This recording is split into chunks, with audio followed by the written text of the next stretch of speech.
and welcome to Round Robin. I'm your host, Robin McCormick with the City of Hampton, and today we are going to talk about young children, their needs, how they get ready for school, what we need to do as parents, as family, as friends, as educators, and learn a little bit more about this. Our guests are expert from the Smart Beginnings program, Beverly Becker and Traci Snyder. Welcome. Thank you for having us. Thank you. Now, some people are familiar with Smart Beginnings, and we have talked about it once on this show, but I think a lot of people don't understand what you do, or if they do, they know a piece of what you do. Sure. So, Traci, can you explain to us what your organization does? Sure. Smart Beginnings Virginia Peninsula, we're a nonprofit organization. And what we do is we work to ensure that all children on the peninsula have quality health care, child care, and education. And we're a coalition, we're a partnership of businesses, individuals, agencies that all work together. And our goal is to make sure that all children are socially, emotionally, physically, and intellectually prepared for kindergarten and for life. That's a big job. Boy, that's very widespread. So how do you do it? Do you have specific programs that target each of those kinds of areas? We do. We have a number of different programs that we partner with people in the community, and some that are focused on prenatal, which is our universal screen program. We have one that's Virginia Quality, where we work to improve the quality in our child care centers that are on the peninsula and throughout the area. And we have resource and referral, where we help parents to find quality child care. And we have a dental program where we help families find dental care for their children through the school systems. What else do we have? The Behavioral Intervention Program. A big one, the Behavior Intervention Program, which Beverly helps to run that program.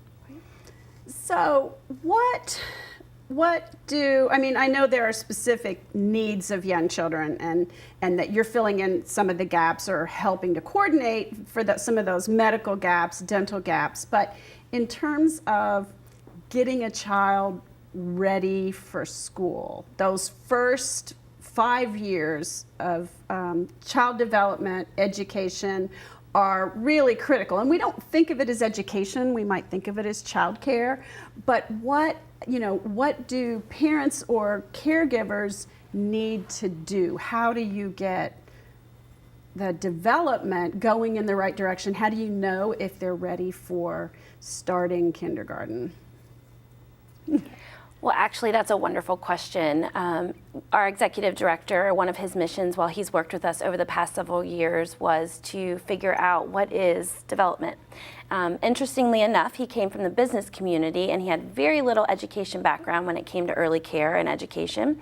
And he kept asking every time he went out in the community, well, what is the definition? I just don't understand. And so as he's reaching retirement, he was bound and determined to nail us down and to develop this idea of readiness. And what's so interesting is it's very complex and it's hard to put in plain language that's easily accessible for all community members. But see, isn't that interesting where someone outside the education community, because I find that, when I interact with the school system sometimes, is their knowledge is like this, and I'm just trying to translate it into something I can understand. And sometimes it's not an easy thing to do. Well, actually, that's so interesting you say that, because perspective-wise, I come from the education field, so it all makes sense to me. Sure, because 10 times what, right, what the rest of us know. But the reality is it's so great to hear from an outsider's perspective of what they need to find accessible. And so that is how this was born. Interestingly enough, Hampton City Schools and Newport News City Schools came together to define it, because children are children no matter where you live. Well, and certainly here, there are a lot of people who move back and forth between the two cities. Absolutely. Having something that's consistently understood. And, there are kids bopping back and forth between the two school systems all the time. So it makes a lot of sense that we all work together, and that, frankly, it could be a local document, but it could also be a Virginia document or a national document. These things should be somewhat consistent. Absolutely. As we sat down to develop the document itself, though, we had over 100 years of experience at the table, and we were dumbfounded. I mean, we all just kind of stared at each other, and we thought, how are we going to get this message across? How can we put it in plain language with all that we know and all of our philosophies put together? And so with a lot of work and a lot of dedication, we got there. And this will serve child care programs, in-home child care, and parents. Absolutely. A lot. Because, you know, as a parent, when I was expecting, you know, I read What to Expect When You're Expecting, and it gives all these sort of milestones. And now there's a, you know, there's a sequel to it and things like that. But it's that kind of model where you're saying, here are the things your child needs in order to be really ready to learn. And one of the things we thought about too was, how do we make this document not so overwhelming that they will come back to it? Right. Because when you're pregnant and you're excited, you're reading all these books, but the reality is once you get baseball practice and soccer practice and ballet and you're running here and there in school and you're trying to hold down a job and make dinner, you don't always have the time anymore. Right. There's a lot You going need it. on. So that's why we designed it in one pamphlet that they can put on the refrigerator or somewhere accessible in their home. And interestingly enough, we really were intentional in the design. So we ranged it from 3 to 5 years old.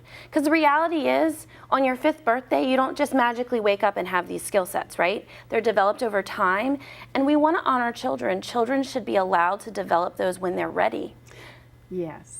And that's why you don't say you need to know your ABCs or you need to be able to write, or it's not as much about the kind of SOL questions, you know, the Absolutely. standards of learning. It's not the standardized kind of things that you No. need. You need to know how to learn. You need to be ready to learn. Absolutely. And- I like and defining Beverly. that. She says many times when she talks about the importance of social emotional, that you have to teach your child how to handle their feelings and their emotions. When they're angry, to understand what it feels like when you're angry or when you're jealous, some of those types of things, to understand your feelings and then know how to deal with it. And I think that's Absolutely. an important point that she makes. So that's, and I've heard educators use the term social emotional skills before, but I don't think parents understand what those are. So Sure. give us some examples from the pamphlet of what kinds of things we should be looking for, teaching, training, developing. Sure. Social emotional skills are those skills that are going to extend all the way into adulthood. That's what makes you really a great employee or allows you to have great leadership. And so some of the things that we use in the classroom or what we're expecting the children to be able to utilize is, can I share? Do I know how to handle a tough situation when I'm interacting with a fellow peer? When I am angry, how do I react to that? That Do I anger hit, is okay. Or do I scream? Or, Right. Or you know, the reality is that children are going to do what's innate to them, right? They're going to do what they naturally want to do, and that is to take care of business, to fight it out or get what they need, right? However they can. However they can, and we can't fault them for that. I think a lot of times we just say we want to tell them and we want them to just do it, and the reality is that's not how it works.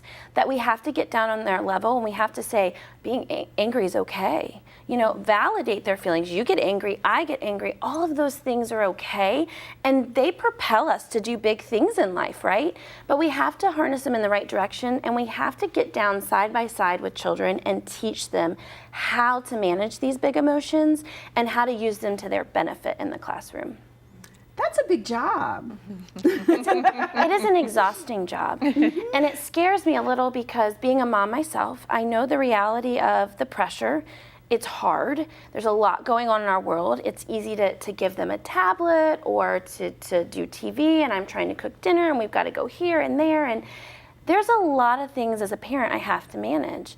But if we can show parents how important that these skills are and that you're not failing at it, that it's not something they're just going to get. You have to do it over and over and over again, and that your child's not a failure if they struggle with it, because the reality is we all are great at some things and we're all not so great at other things, and That's everyone's right. different. And so we want to take the journey with parents. We want to reassure them, and through this document we hope that we can give them some support.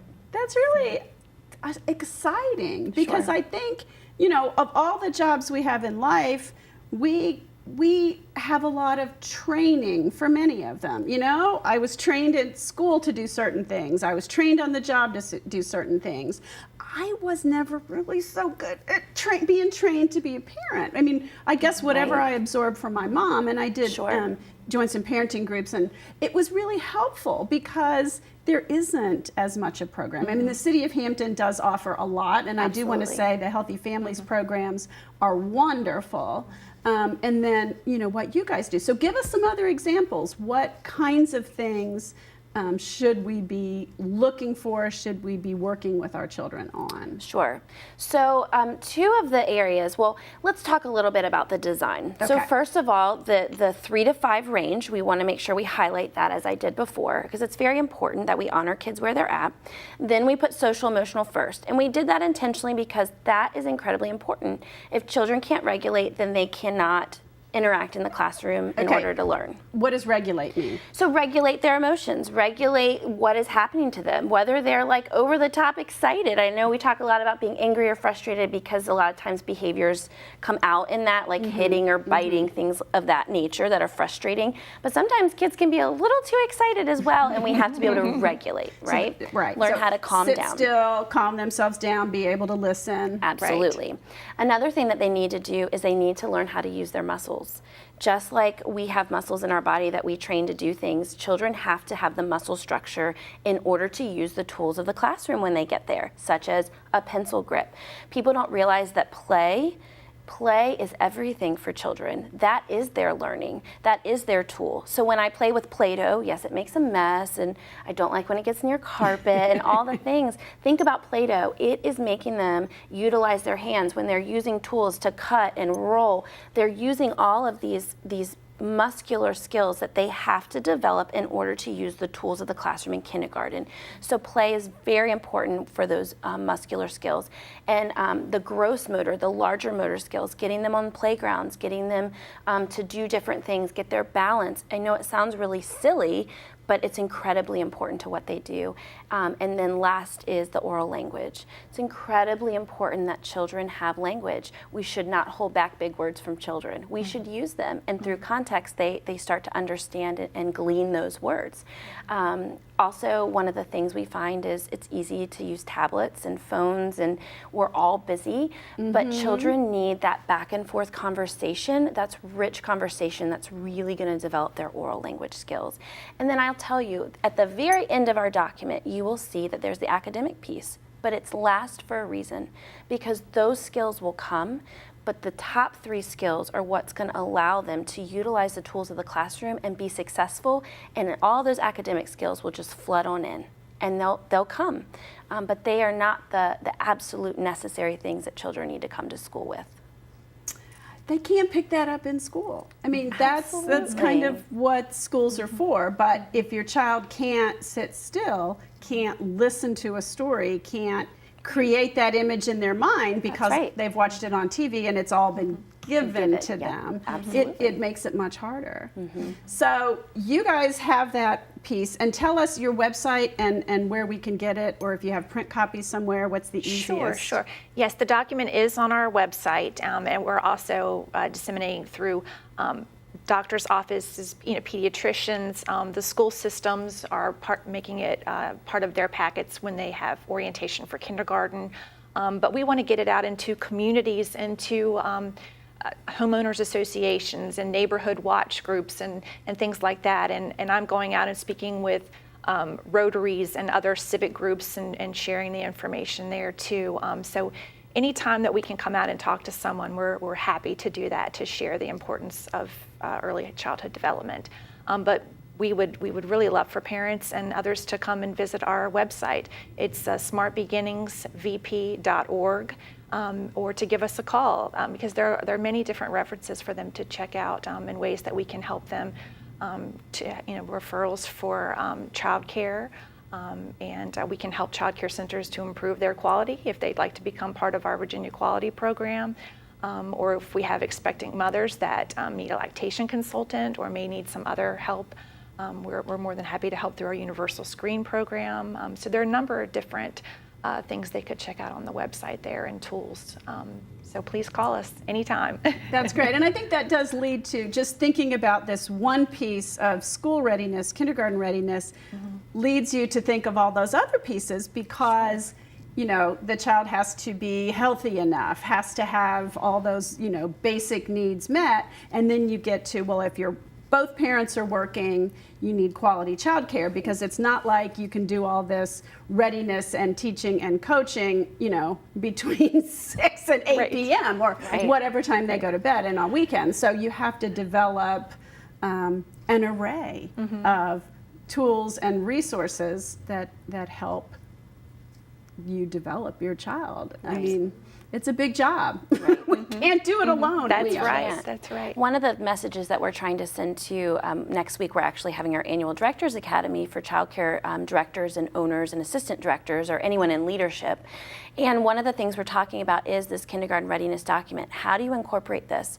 Because parents come in on tours and you want the business. So you want to provide what the parents want. And what do you think they ask for? ABCs, 1, 2, 3s, shapes and colors. Do they? They do. They want those academic skills because they're tangible. You can hear them, you can see them, and that's what kindergarten teachers ask for. But our mission in the community is really to flip that and to talk more about, okay, what about this social emotional piece? Talk to parents about that. We want parents to stop asking about the academic, but what do you do for fine and gross motor skills? Well, what do you do for social emotional skills? How do you support my child in those? If we can start having those conversations and parents can start requesting those things, we'll know we've done our job. Right. Even when my boys were small, I didn't realize that I was hurting them by helping them to tie their shoes and to button and zip their jackets, that I really needed to help them to do it, to learn to do it themselves. And you know, that's hard because you're in a hurry to get out the door or you've done it 400 times and the 401st time is just too much. You're right. You know, Let's go. Right. So you pick and choose. I mean, right. You know, as there a are days parent, when you can, that's and days when you have to get them out the door. You're absolutely right. And as a parent, you can't always feel like a failure, but you do have to plan. Okay, today I'm going to be intentional. It's a Saturday. Yes. I'm going to take the time to let them tie their shoes. And I'm going to be frustrated, but I'm going to hold my tongue because the reality is we all are busy, but we have to plan a little. Wonderful. Okay, well, thank you both so much for that reminder. That's it's good to take all this in-depth child brain research that educators know and understand and translate it into kind of concrete things that we as parents or members of the community can understand. So thank you for that. You're welcome. And thank you for watching. I hope if you have a young child at home, are expecting a young child at home, or have a grandchild or niece or nephew, you will download this document and think about those complex factors that your child needs to develop before he can learn the more concrete things that he or she will learn in school. And again, you can get that at smartbeginningsvp.org. Thanks for watching.